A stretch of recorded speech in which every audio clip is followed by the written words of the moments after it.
The blood pooled dark and thick beneath Vincent Thorne's body as he collapsed in the dusty street of Calico, California.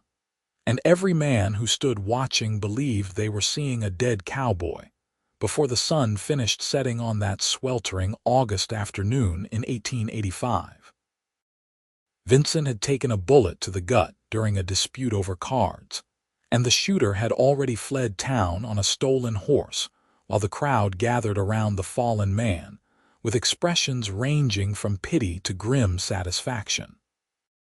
Someone muttered about fetching the undertaker, and another man laughed bitterly and said there was no point in wasting time since gut-shot men always died slow and painful.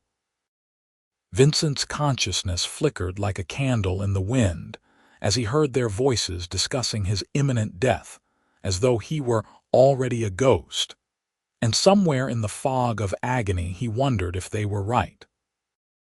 The saloon doors swung open with a sharp crack that cut through the murmuring crowd, and a woman emerged carrying a black leather medical bag that looked heavy and well used. Dr. Helena Walsh had arrived in Calico only 3 months prior, setting up practice in a small office above the general store, and in that short time she had earned more mockery than respect from the men who dominated this harsh mining town. She wore a simple brown traveling dress with the sleeves rolled up to her elbows, and her dark hair was pulled back in a practical bun that revealed a face marked by determination rather than conventional softness. At 26 years old, she had graduated from the Woman's Medical College of Pennsylvania, one of the few institutions that would train female physicians, and she had come west seeking opportunity in places where doctors were scarce and desperately needed. "Move aside," Helena said firmly as she approached the circle of men surrounding Vincent. Her voice carried the authority of someone accustomed to being obeyed, though she knew from experience that authority meant little when it came from a woman's mouth. The men exchanged glances, and a few stepped back reluctantly, but most remained where they stood, forming a human barrier between her and her patient. She could see Vincent's face now, pale as milk beneath the dust and sweat, his eyes rolled back to show mostly white, his breathing shallow and rapid in the way that meant his body was fighting shock. "Best leave him be, Miss Walsh," said Porter Jenkins, the owner of the Silver Strike Saloon and a man who made his disdain for female doctors abundantly clear at every opportunity. He was a thick-waisted man with a handlebar mustache that drooped like wilted wheat, and he spoke with the slow certainty of someone who had never questioned his own opinions. "Gut shot like that, there is nothing anyone can do. Even a real doctor would not waste his time. You will just make the poor bastard suffer more." Helena's jaw tightened, but she kept her voice steady as she replied, "I am a real doctor, Mr. Jenkins, and I will thank you to step aside so I can examine my patient." She did not wait for his response, but pushed past him, dropping to her knees beside Vincent without regard for the blood that immediately began soaking into her skirt. Her hands moved with practiced efficiency, opening her bag and pulling out clean cloth, a bottle of carbolic acid solution, and surgical instruments that gleamed in the fading sunlight. She pressed her fingers to Vincent's neck, feeling for his pulse, and found it weak but present, fluttering like a trapped bird. "He is going to die anyway," another man said from behind her. This was Dutch Calloway, a miner with a scarred face and a reputation for cruelty. "Why do you not just let nature take its course? You are just going to embarrass yourself, trying to play at medicine when you should be home mending socks or baking bread." Several men laughed at that, and Helena felt the familiar burn of anger in her chest, the same rage that had fueled her through years of ridicule and opposition. But she had learned long ago that arguing with fools accomplished nothing, so she ignored them and focused on Vincent instead. She carefully unbuttoned his blood-soaked shirt, peeling the fabric away from the wound to reveal the entry point just below his ribs on the left side. The bullet had entered at an angle, and she needed to determine immediately if it had hit any vital organs or major blood vessels. She cleaned the area quickly with carbolic solution, then pressed gently around the wound, watching Vincent's face for signs of response. His eyes snapped open suddenly, and he gasped in pain, his body arching off the ground. "Easy," Helena murmured, placing a hand on his shoulder to steady him. "Try not to move. I know it hurts, but I need you to stay still." Vincent's eyes found hers, and she saw fear there, raw and honest, the fear of a man who knows he is dancing on the edge of death. She also saw something else, a flicker of hope perhaps, or maybe just surprise at seeing a woman's face hovering above him instead of the grim Reaper. "Am I dying?" Vincent managed to whisper through clenched teeth. His voice was hoarse and barely audible over the comments from the crowd that continued to predict his demise with morbid confidence. "Not if I can help it," Helena said firmly. She looked up at the gathered men and raised her voice. "I need 4 strong men to carry him to my office immediately. And I need someone to boil water and bring it to me along with clean sheets or towels, as many as you can find." The men stared at her as though she had suggested flying to the moon. Porter Jenkins shook his head slowly. "You are wasting everyone's time, Miss Walsh. That man is as good as dead. We should just make him comfortable and let him pass in peace." "He is not dead yet, and I intend to keep him that way," Helena shot back. Her eyes blazed with determination that seemed to give some of the men pause. "Now, are you going to help me, or are you going to stand there watching a man bleed to death because your pride cannot accept that a woman might know more about medicine than you do?" The silence that followed was heavy and uncomfortable. Vincent groaned again, and fresh blood welled from his wound, spreading across the dirt in an expanding dark stain. Helena knew she was running out of time. Every minute that passed with the bullet still inside him increased the risk of infection and internal bleeding. She needed to operate, and she needed to do it soon. Finally, a young man stepped forward from the crowd. He could not have been more than 20, with sandy hair and a sunburned face that spoke of long days working under the California sun. "I will help," he said quietly. "My name is Samuel." "Tell me what you need, Dr. Walsh." His use of her proper title seemed to break something in the atmosphere, and 3 other men reluctantly moved forward as well. Helena directed them quickly, showing them how to lift Vincent without jostling him too much, and together they carried him down the street toward the wooden staircase that led to her office. The crowd followed, drawn by curiosity and perhaps a dark desire to witness her failure. Helena ignored them, her mind already running through the procedure she would need to perform, the steps she had practiced countless times in medical school and during her brief residency in Philadelphia. Her office was small but clean, with whitewashed walls and a sturdy examining table that she had commissioned from the local carpenter. She directed the men to lay Vincent on the table, then shooed them out except for Samuel, who she sensed had a steadier disposition than the others. "I need you to help me," she told him. "This will not be pleasant, but if you can follow my instructions and keep your stomach settled, you might help me save this man's life." Samuel nodded, his face pale but determined. "I will do whatever you need, madam." Helena wasted no time. She cut away the rest of Vincent's shirt, exposing his torso completely, then scrubbed her hands thoroughly with carbolic solution. Joseph Lister's work on antiseptic surgery was still relatively new and controversial, but Helena had seen the results firsthand during her training, and she was convinced that cleanliness was the difference between life and death in cases like this. She scrubbed her instruments as well, then laid them out on a clean cloth beside the table, Vincent's eyes fluttered open again, and he looked at her with desperation. "Please," he whispered. "I do not want to die, not like this." "You are not going to die," Helena said with more confidence than she felt. The truth was that gut wounds were among the most difficult and dangerous to treat, and many surgeons would not even attempt to operate, believing the risk of infection was too great. But Helena had not come all this way, had not fought through years of prejudice and opposition, just to give up on a patient because the odds were poor.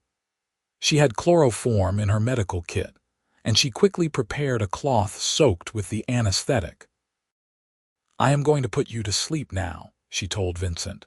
"When you wake up, the worst will be over." She placed the cloth over his nose and mouth, holding it there gently as his breathing deepened and his body relaxed into unconsciousness. Then she turned to Samuel. "I need you to keep that cloth in place and add more chloroform if he starts to wake. Can you do that?"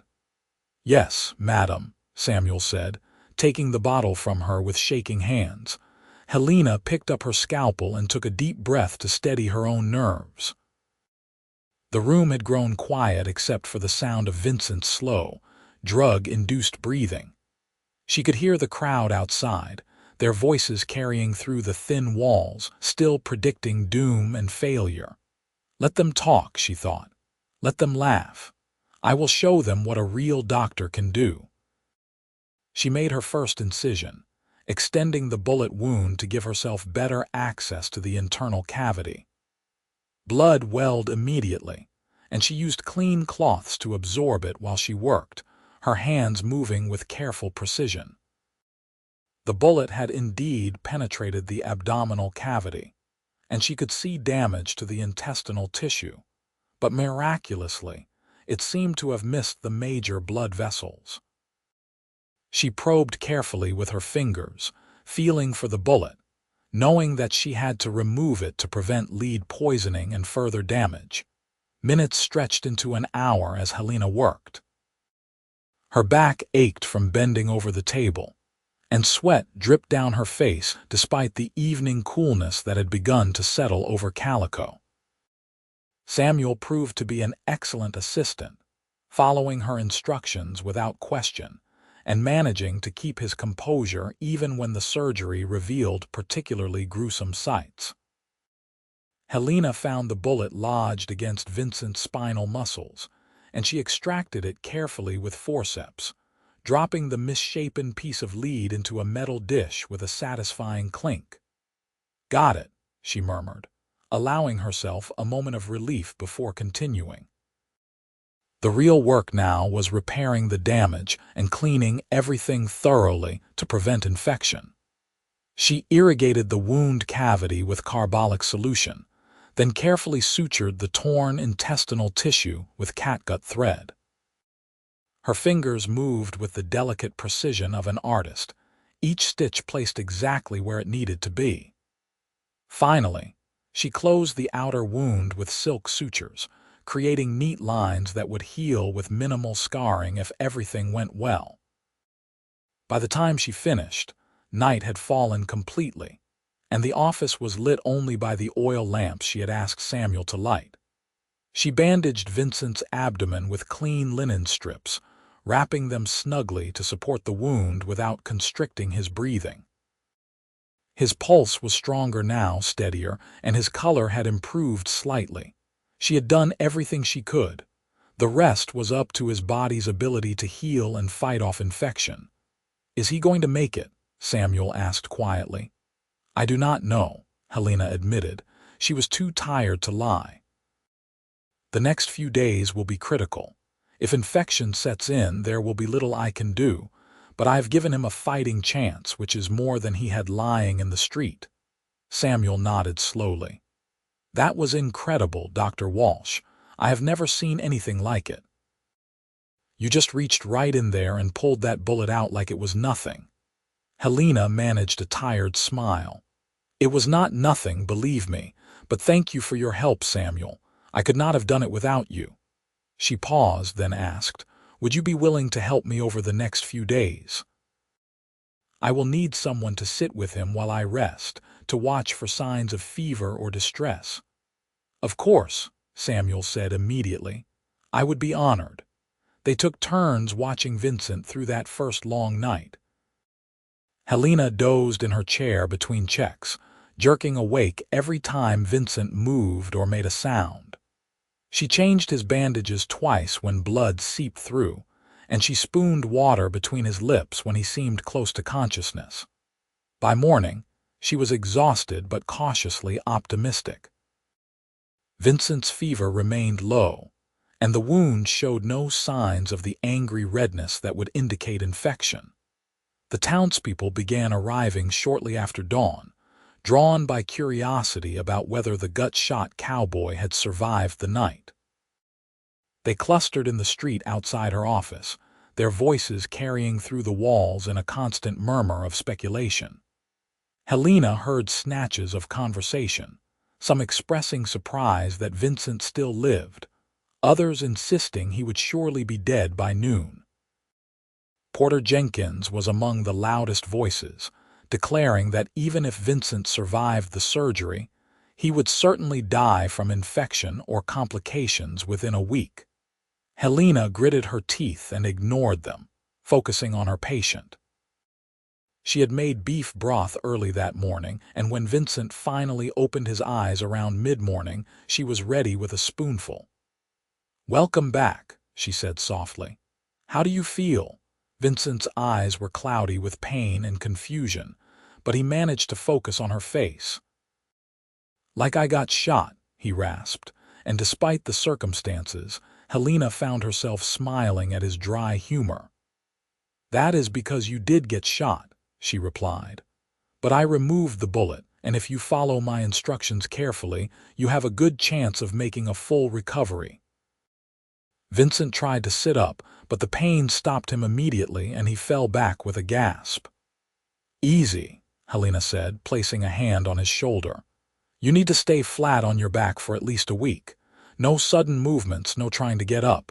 Your body needs time to heal." "You operated on me," Vincent said. It was not a question, but rather a statement of wonderment. "I remember now. The men were saying I was as good as dead, and then you came out of the saloon. You told them to move aside." "I did," Helena confirmed. She brought the spoon to his lips. "Now drink this. You need to keep your strength up." Vincent obediently sipped the broth, wincing at the pain the small movement caused. Between sips, he studied Helena's face with an intensity that made her slightly uncomfortable. "Why did you help me?" he asked finally. "You do not know me. And I heard what those men were saying. They did not want you to try. They said you would just make things worse." Helena set the bowl aside and met his gaze directly. "I helped you because I am a doctor and you were my patient. It is as simple as that. What those men think or say is irrelevant to me. I took an oath to preserve life and relieve suffering, and that is what I intend to do, regardless of whether people approve." Something shifted in Vincent's expression, a softening around his eyes that spoke of respect and something deeper. "Thank you," he said quietly. "I owe you my life, Dr. Walsh. I will not forget that." Over the following days, Vincent proved to be a model patient despite the constant pain.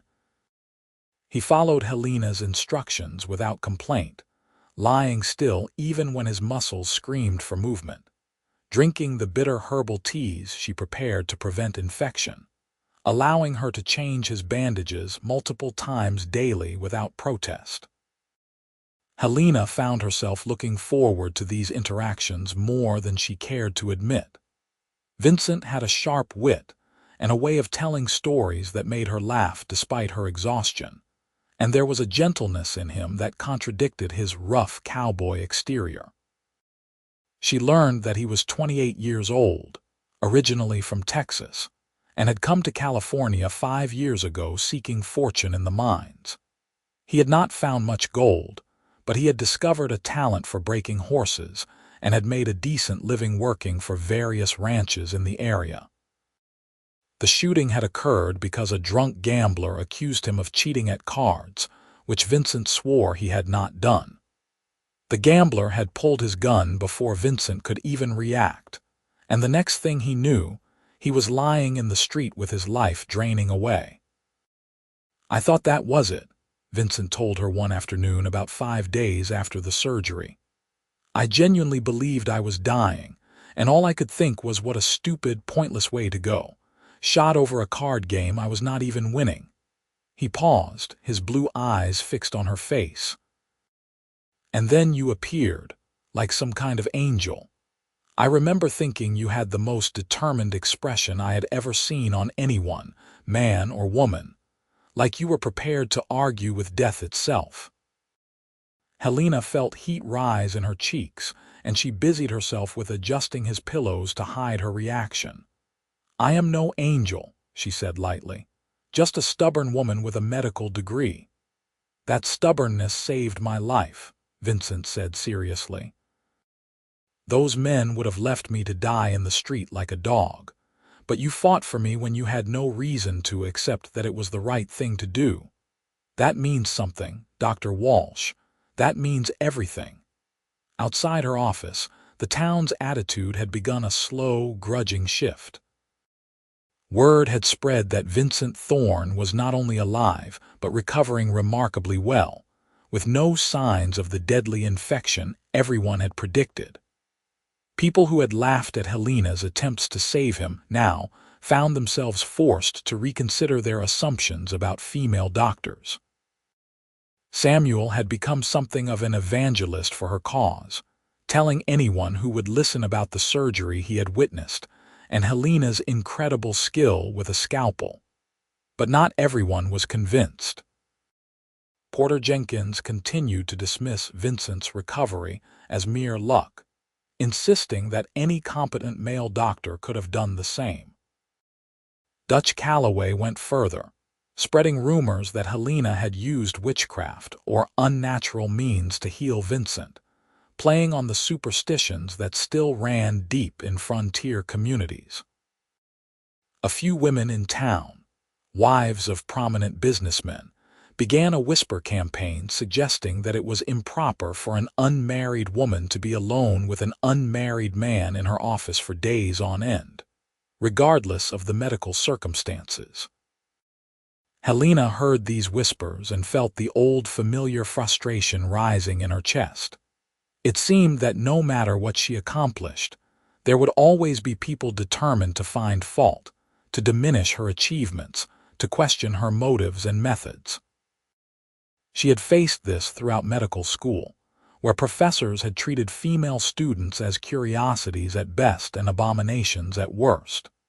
She had faced it during her residency, where patients often refused her care in favor of less experienced male doctors. And now she faced it here, in this rough mining town that she had hoped might be different. Vincent noticed her distress during one of his morning examinations. "What is wrong?" he asked, catching her hand as she reached for his bandages. "You look troubled." Helena hesitated, then decided honesty was easier than evasion. "People are talking," she admitted, "saying inappropriate things about you staying here in my office. Some are even suggesting I used unnatural means to heal you." Vincent's jaw tightened, and she saw anger flash across his face. "That is ridiculous. You are a doctor treating a patient. There is nothing improper about it, and as for witchcraft, that is just ignorant superstition from small-minded fools." "I know," Helena said wearily, "but knowing does not make it any easier to bear. Sometimes I wonder if I made a mistake coming here.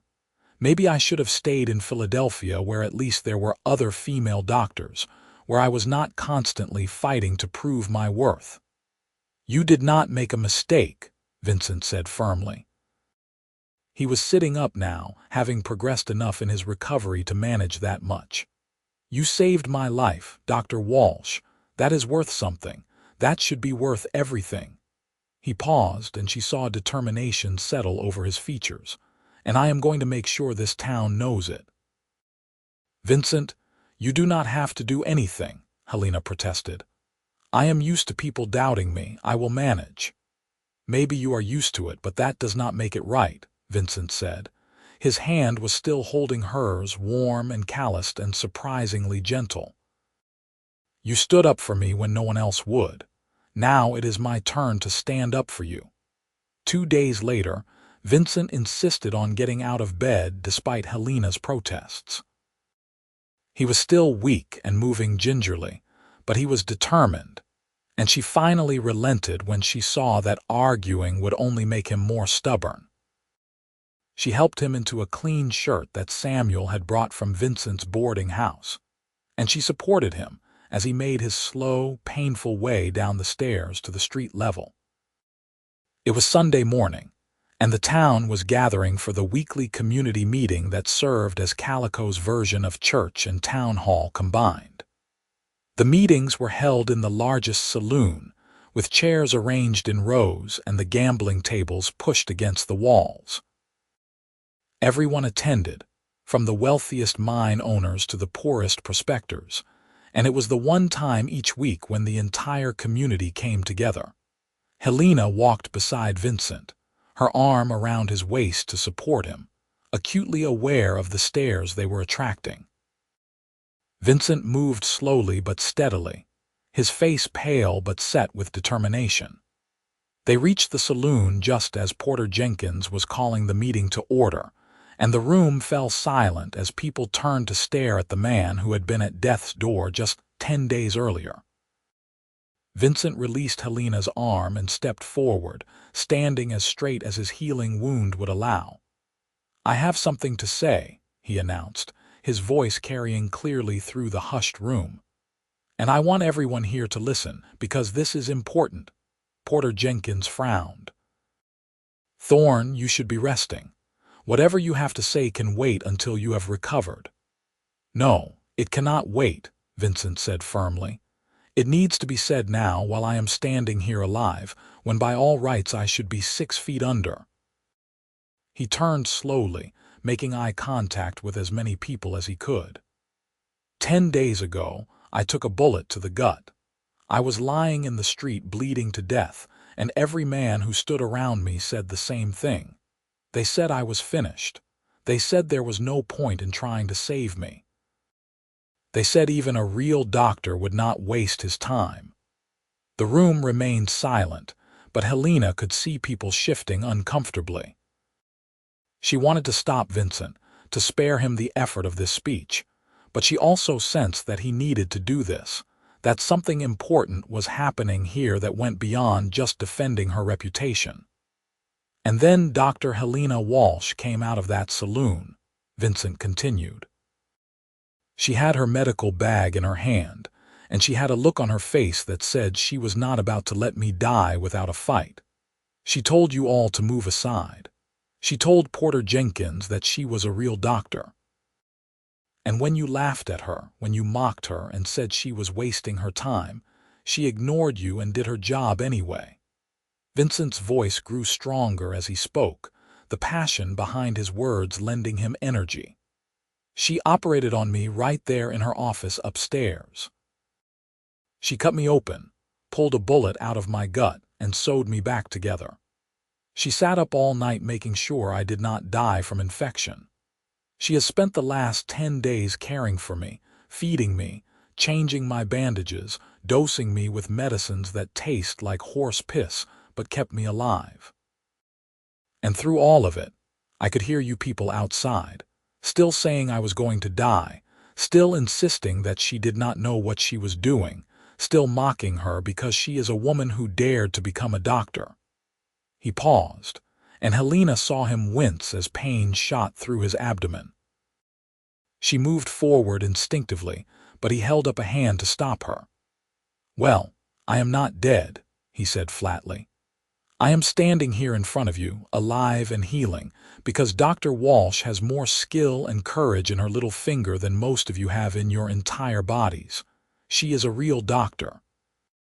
Not just a good doctor for a woman, but a genuinely excellent doctor who saved my life when everyone else had already measured me for a coffin." Vincent turned to look directly at Porter Jenkins. "You said she was wasting everyone's time. You said she would just make me suffer more. You were wrong." Then he looked at Dutch Calloway, who stood near the back of the room with his scarred face twisted in a scowl. "You said she was playing at medicine. You were wrong too. And everyone who laughed at her, everyone who doubted her, everyone who spread ugly rumors about her afterward, you were all wrong." The silence in the room was absolute now, heavy with tension and unspoken emotions. Helena felt tears pricking at her eyes, but she blinked them back, unwilling to show weakness in front of this crowd. Vincent's defense of her was more than she had expected, more than she had dared to hope for, and it touched something deep inside her that she had kept carefully protected for years. "This town is lucky to have Dr. Walsh," Vincent said, his voice dropping slightly but losing none of its intensity. "In most places this size, you would have no doctor at all, or maybe some drunk sawbones who is more likely to kill you than cure you. But you have a skilled, dedicated physician who came here willing to serve this community, despite knowing she would face prejudice and mockery. And instead of appreciating that, instead of being grateful, you have treated her with contempt and suspicion." He let that statement hang in the air for a long moment, then continued. "I am here to tell you that needs to change. Dr. Walsh saved my life. She has earned your respect, your trust, and your gratitude. And from now on, if I hear anyone in this town speaking badly about her, questioning her abilities, or spreading rumors about her character, they will answer to me personally. Is that clear?" Several men in the crowd nodded slowly. Others looked away, unable or unwilling to meet Vincent's challenging gaze. Porter Jenkins cleared his throat uncomfortably. "Now, Thorne, nobody is saying the lady doctor did not do good work on you. But that does not mean, it means everything," Vincent interrupted. "It means she proved herself when it counted. It means you were wrong about her, and you should be man enough to admit it." He swayed slightly, and this time Helena did move forward, slipping her arm around his waist again to steady him. He looked down at her with a small smile. "I think I have said my piece. Can we sit down now? You should be in bed," Helena scolded gently, but there was warmth in her voice that betrayed how deeply his words had affected her. "That was very foolish of you, standing up here when you are still recovering." "Maybe," Vincent agreed as she guided him to a chair, "but it was necessary. These people needed to hear the truth." The meeting continued, but the atmosphere had shifted. People kept glancing toward Vincent and Helena, and conversations during the break were dominated by discussions of his dramatic speech. Several women approached Helena to thank her and apologize for believing the rumors, and even a few of the men who had laughed at her that day in the street came forward to grudgingly admit that she had done impressive work saving Vincent's life. Over the following weeks, as Vincent continued to heal and regain his strength, the relationship between him and Helena deepened in ways that had nothing to do with medicine. He visited her office daily, at first ostensibly for medical checkups, but soon simply because they both enjoyed each other's company. They talked about everything from their childhoods to their dreams for the future, discovering surprising commonalities despite their very different backgrounds. Helena learned that Vincent had lost his parents young and been raised by an older brother who worked as a ranch foreman in Texas. He had come west seeking adventure and freedom, wanting to build something of his own rather than always working for someone else. He was intelligent and well-read despite limited formal education, having taught himself from books he borrowed or bought whenever he had spare money. He loved horses with a passion that bordered on reverence, and he spoke about them with the same gentle respect he showed to people. Vincent learned that Helena had grown up in Philadelphia as the daughter of a schoolteacher father and a mother who had died when Helena was 12. Her father had encouraged her education, believing that women deserved the same intellectual opportunities as men. And he had supported her decision to pursue medicine, even when his colleagues and friends criticized him harshly. She had worked as a nurse to save money for medical school, then taken out loans to cover the rest, and she was still paying those debts. She had come to California because positions for female doctors were nearly impossible to find in eastern cities, and she had chosen Calico specifically because the town had no doctor at all, and she hoped that desperation would overcome prejudice. "I was wrong about the prejudice part," Helena admitted one evening as they sat together on the bench outside her office, watching the sunset paint the desert sky in shades of orange and gold. "People would rather die than accept help from a woman doctor, at least until you gave that speech." "You changed things, Vincent.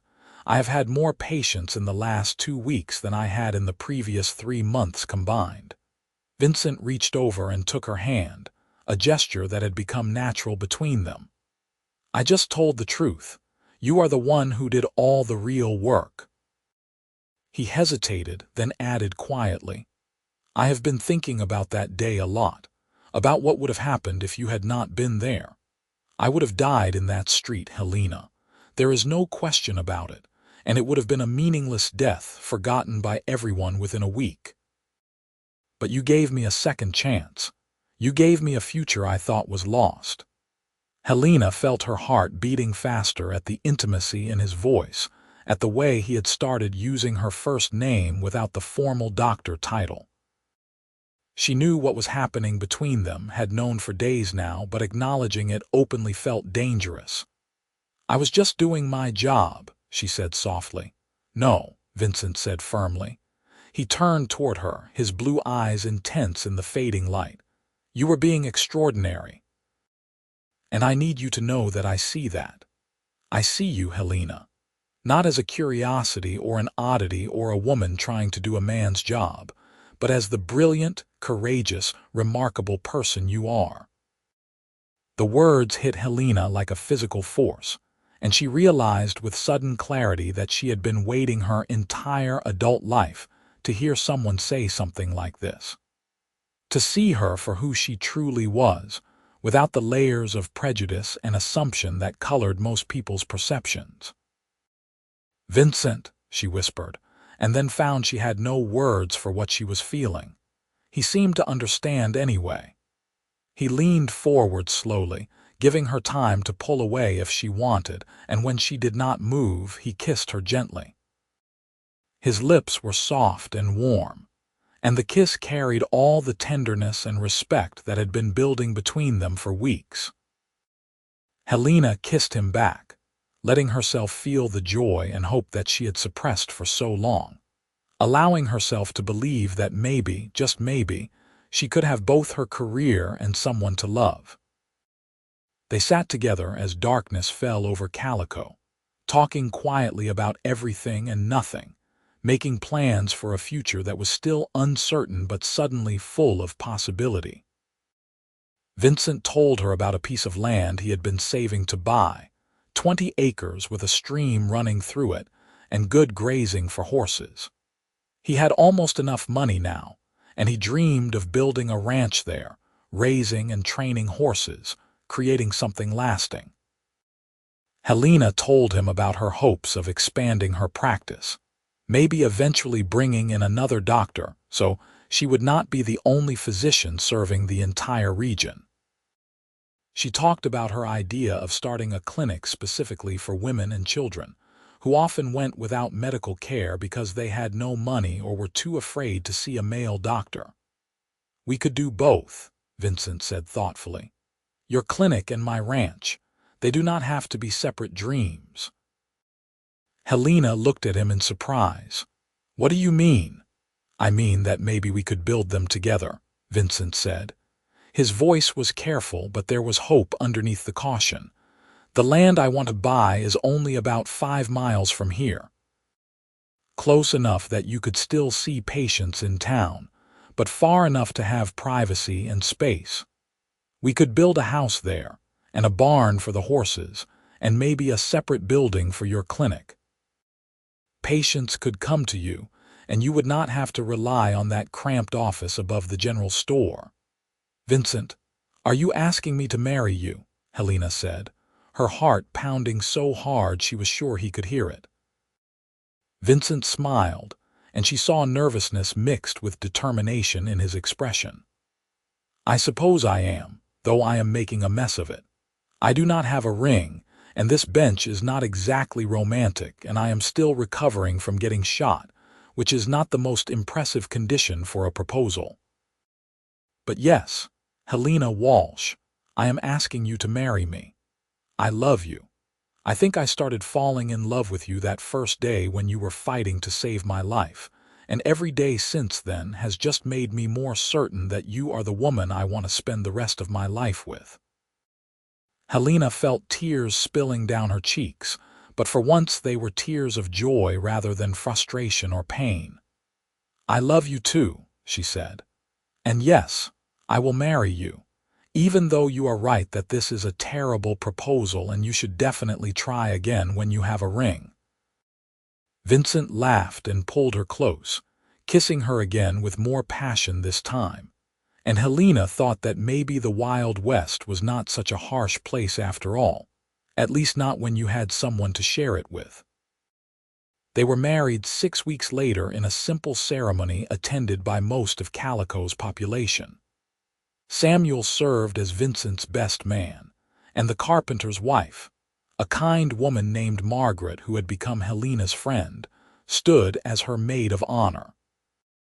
Porter Jenkins attended but looked sour throughout the proceedings, still unable to fully accept that he had been wrong about the female doctor.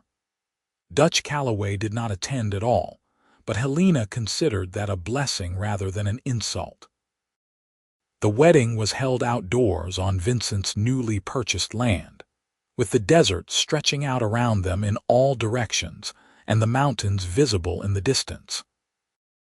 Helena wore a simple cream-colored dress that she had sewn herself, with wildflowers in her hair that Vincent had picked that morning.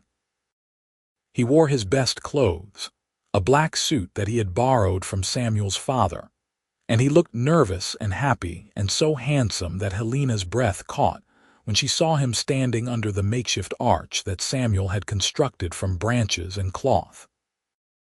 The preacher who traveled through Calico once a month performed the ceremony, speaking about commitment and partnership and building a life together. When it came time for vows, Vincent spoke from his heart rather than repeating traditional words. Helena, you saved my life twice, he said, his voice steady and clear. Once when you pulled that bullet out of me, and once when you showed me what it means to truly admire and respect someone. I promise to spend the rest of my days trying to be worthy of you. I promise to support your work and defend your right to practice medicine. I promise to build a home with you where you will always be valued and loved exactly as you are. Helena found her own voice shaking as she responded. Vincent, you gave me something I never thought I would have, which is someone who sees me as a whole person rather than just a woman trying to do a man's job. You stood up for me when no one else would.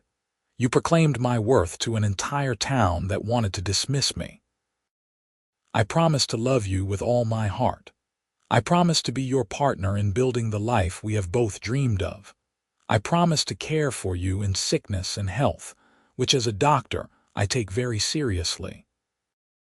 That last line drew laughter from the assembled crowd, and the tension broke into joy as the preacher pronounced them husband and wife.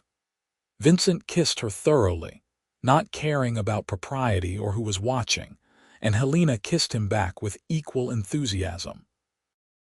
The celebration that followed lasted well into the night, with food and dancing and music from a fiddle player who knew every frontier ballad ever written. The next several months were busy, as Vincent and Helena worked together to build their ranch and establish her new clinic. Vincent proved to be an excellent builder, having learned construction skills during his years working odd jobs throughout California. With help from Samuel and several other men from town who had come to respect both Vincent and Helena, they constructed a solid two-room house with a covered porch and real glass windows. Next came a barn large enough for a dozen horses, and then a separate building that would serve as Helena's clinic, complete with an examination room, a surgery, and a small recovery area for patients who needed to stay overnight. Helena continued to see patients in her original office in town several days a week, but increasingly people began coming out to the ranch for treatment. The new clinic was cleaner and more spacious, and patients appreciated the privacy and quiet of the rural setting. Word of Helena's skills had spread beyond Calico, and she found herself treating people from towns as far as 50 miles away, prospectors and ranchers and families who had heard about the lady doctor who could pull bullets and set bones and deliver babies with equal competence. Vincent's horse training business flourished as well. He had a genuine gift for working with animals, a patience and intuition that allowed him to gentle even the most spirited horses without breaking their spirit. He bought his first mares 6 months after the wedding, carefully selected animals with good bloodlines and strong constitutions, and he began breeding horses that became known throughout the region for their intelligence and stamina. Ranchers came from all over to buy Vincent Thorne's horses, and his reputation grew alongside his wife's. They worked hard, but they also made time for each other, for quiet evenings on their porch watching the sunset, for Sunday rides through the desert, for conversations that lasted long into the night. Helena had never been happier, had never felt so complete, as though all the pieces of her life had finally fallen into the right configuration. She had her medicine, which fed her mind and gave her purpose. She had Vincent, who loved her unconditionally and supported her ambitions. And she had a home, a real home, which was something she had not truly had since her father died 3 years earlier. Their first child arrived almost exactly 2 years after their wedding, a squalling red-faced boy they named Henry after Helena's father. The pregnancy had been uncomplicated, though Helena found it frustrating to be the patient rather than the doctor for once. She had enlisted the help of a midwife from a neighboring town for the actual delivery, not trusting herself to remain objective about her own medical care. And Vincent had paced anxiously outside the clinic building for 6 hours until the midwife finally called him in to meet his son.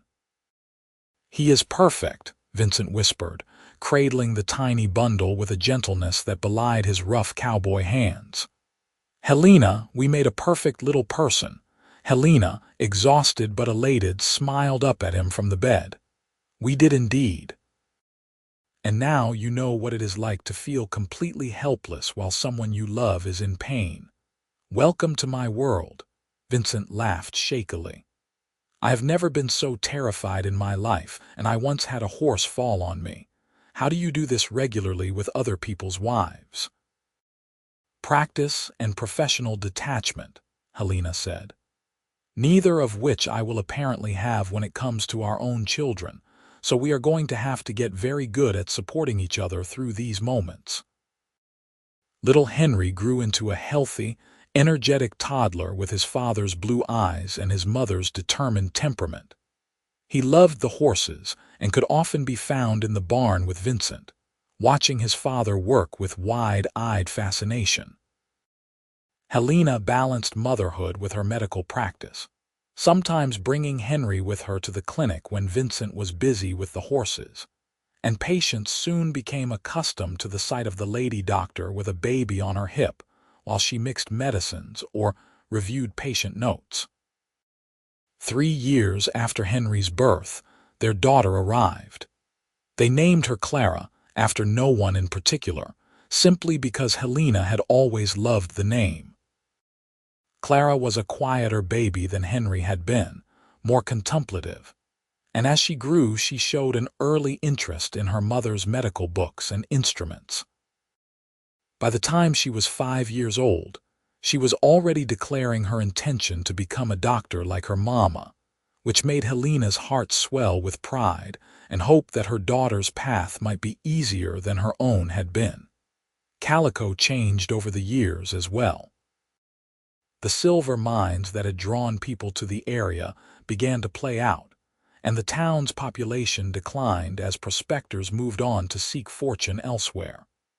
But enough people remained to sustain the community, and new businesses opened to serve the surrounding ranches and farms. Porter Jenkins eventually sold his saloon and moved to Los Angeles, defeated and bitter. Dutch Calloway disappeared one night after cheating at cards one too many times, and no one seemed particularly sorry to see him go. New people arrived to replace those who left, and Helena found herself treating a new generation of frontier families. Her reputation had spread far enough that several young women wrote to her asking for advice about pursuing medical careers, and she responded to each letter with detailed information about medical schools that accepted female students and encouragement to persevere despite the obstacles they would face. Two of those young women eventually came to Calico to study with Helena as apprentices, and she found deep satisfaction in passing on her knowledge and skills to the next generation of female physicians. Vincent's ranch became one of the most successful horse breeding operations in Southern California. His horses were known for their quality and reliability, and he trained them with methods that emphasized patience and respect rather than harsh discipline. He employed several ranch hands to help with the work, and he paid them fair wages and treated them with the same respect he showed his animals. One of his employees was a young Mexican man named Miguel who had fled across the border to escape political violence, and Vincent made sure that Miguel and his family were treated as valued members of the ranch community, rather than as outsiders. On their 10th wedding anniversary, Vincent surprised Helena with a trip to San Francisco. It was the first time either of them had left the Calico area since their marriage, and Helena felt like a girl again as they explored the bustling city with its modern conveniences and cultural attractions. They visited museums and restaurants, attended a performance at the Opera House, and walked along the waterfront watching ships from around the world unload their cargo. But after a week, they were both eager to return home, to their children and their animals and the wide open desert spaces that had become so dear to them. "I never thought I would love this place so much," Helena admitted as they rode the final miles to their ranch, with the familiar landscape unfolding around them. "When I first came to Calico, I saw it as a last resort, a place to practice medicine when nowhere else would have me. But now I cannot imagine living anywhere else." Vincent reached over from his horse to take her hand. "That is how I feel about you," he said with a smile. "You are not what I expected or what I thought I was looking for. But you turned out to be exactly what I needed, and I thank God every day that I happened to be in the wrong place at the wrong time to catch that bullet." "That is a terrible thing to be grateful for," Helena said, but she was smiling too. "Though I suppose if you had not been shot, we never would have met. It is strange how life works sometimes, how the worst moments can lead to the best things." They reached the ranch just as the sun was setting, painting their house and barn and clinic in golden light. Henry and Clara came running out to greet them, followed by the ranch hands and the young medical apprentice who had been watching the children during their absence. Helena dismounted and swept her children into her arms, breathing in the familiar scent of them, feeling the solid reality of the life she had built here. That night, after the children were asleep and the house was quiet, Helena and Vincent sat together on their porch as they had done countless times before. The stars were brilliant overhead, undimmed by city lights, and a cool breeze brought the scent of sage and creosote from the desert. Vincent's arm was around her shoulders, and her head rested against his chest, and everything felt exactly right. "You ever regret it?" Vincent asked quietly. "Giving up the possibility of practicing in a big city where you might have had more resources and more patience and more recognition?" Helena considered the question seriously before answering. "Sometimes I wonder what my life might have been like if I had made different choices," she admitted. "But regret? No, I do not regret anything. I have good work that I find meaningful. I have a family I love beyond measure. I have a partner who respects me and supports me in ways I never dared to hope for. And I have the satisfaction of knowing that I have made a real difference in people's lives. What more could anyone want?"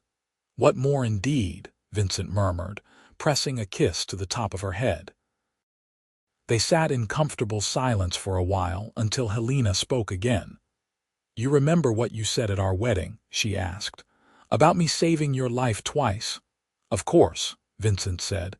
"It was true then, and it is still true now." "Well, I want you to know that you saved my life too," Helena said. She sat up so she could look him in the eye, wanting him to understand how deeply she meant this. Not in the literal sense of pulling a bullet out, but in every other way that matters. "You saved me from a life of loneliness and constant fighting. You saved me from believing that I would always have to choose between my calling and having someone to love. You stood up for me when I needed it most, and you have continued to stand beside me every day since. So we are even, Vincent Thorne. We saved each other." Vincent's eyes were bright with emotion as he pulled her close again. "Then I would say we are both pretty lucky," he said. "Not everyone gets a second chance at life, much less a second chance at love. But we got both, and I am not going to waste a moment of it." The years continued to roll past, bringing changes and challenges but also deep contentment. Henry grew into a tall, serious young man who inherited his father's way with horses, and eventually took over much of the day-to-day operation of the ranch. Clara did indeed pursue medicine, studying first with her mother, and then traveling east to attend medical school, where she faced many of the same prejudices Helena had encountered, but met them with the same fierce determination. She returned to Calico with her degree and joined her mother's practice, and together they expanded the clinic to serve an even wider area. More children came, another daughter named Rose, and finally a second son they named William. The house expanded to accommodate the growing family, and the barn grew as well to house Vincent's increasing herd of horses. Helena continued to practice medicine well into her 50s, finally slowing down only when arthritis began to make surgery difficult. Even then, she remained involved in the clinic, teaching young doctors and consulting on difficult cases. Vincent aged gracefully, his dark hair going silver, but his body remaining strong and capable from years of physical work. He loved being a grandfather, teaching Henry's children to ride and sharing with them the horse wisdom he had accumulated over a lifetime. He and Helena celebrated their 40th wedding anniversary, surrounded by children and grandchildren and friends from throughout the region.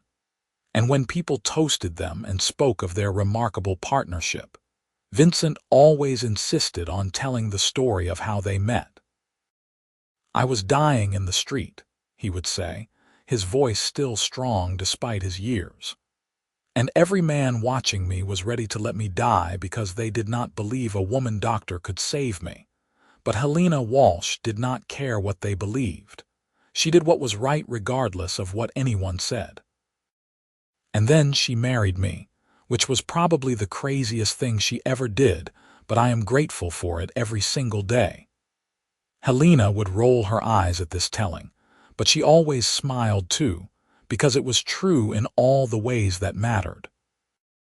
They had built something remarkable together, not just a successful ranch and medical practice, but a genuine partnership rooted in mutual respect and deep love.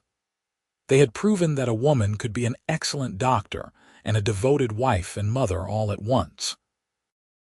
They had shown that a man could support his wife's ambitions without feeling diminished. And they had created a family and a legacy that would endure long after they were gone. On a warm spring evening in 1925, 40 years after that fateful day when Vincent took a bullet in Calico's dusty street, he and Helena sat together on their porch watching another spectacular sunset. Both were in their late 60s now, slowed by age but still vibrant and engaged with life. Their children had given them 8 grandchildren and 2 great-grandchildren so far, and the ranch and clinic continued to thrive under the younger generation's management. "We have had a good life," Vincent said softly, taking Helena's hand in his. His grip was not as strong as it once was, but it was still warm and familiar and infinitely comforting. "The best life," Helena agreed. She leaned against his shoulder, feeling the solid reassurance of his presence beside her. "I could not have imagined this when I first came to California. I was so angry and defensive and determined to prove myself. I thought I would spend my whole life fighting to be taken seriously." "You did fight," Vincent pointed out. "You fought for me when no one else would, and you fought for every patient who came to you over the years, and you fought for the right of women to practice medicine. The difference is that you did not have to fight alone." "No," Helena said, smiling as she watched the sun sink toward the horizon. "I did not have to fight alone, because I had you standing beside me, telling the whole town my worth when they refused to see it. That made all the difference, Vincent.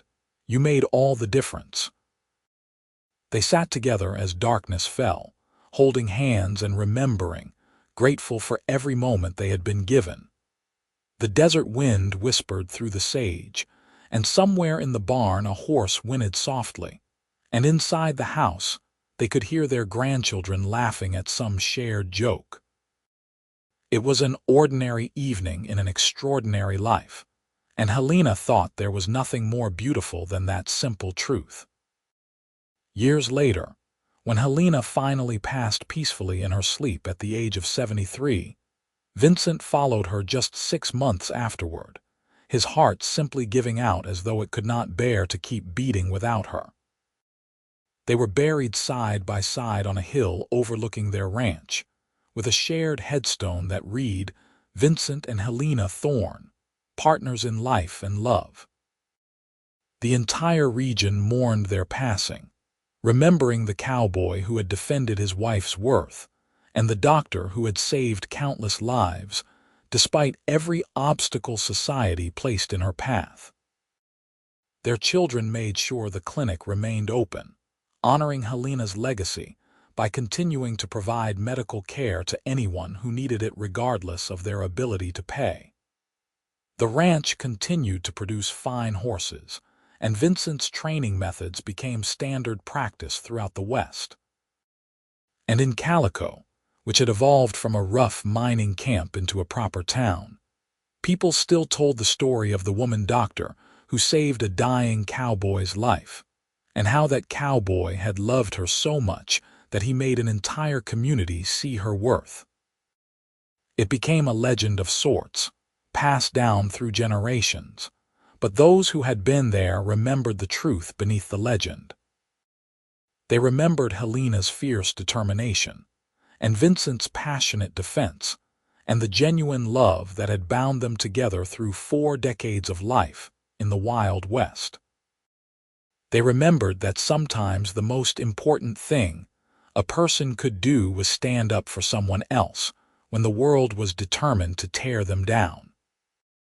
And they remembered that love, real love, was not about grand gestures or fairy tale romance, but about 2 people choosing each other every single day and building a life together one moment at a time.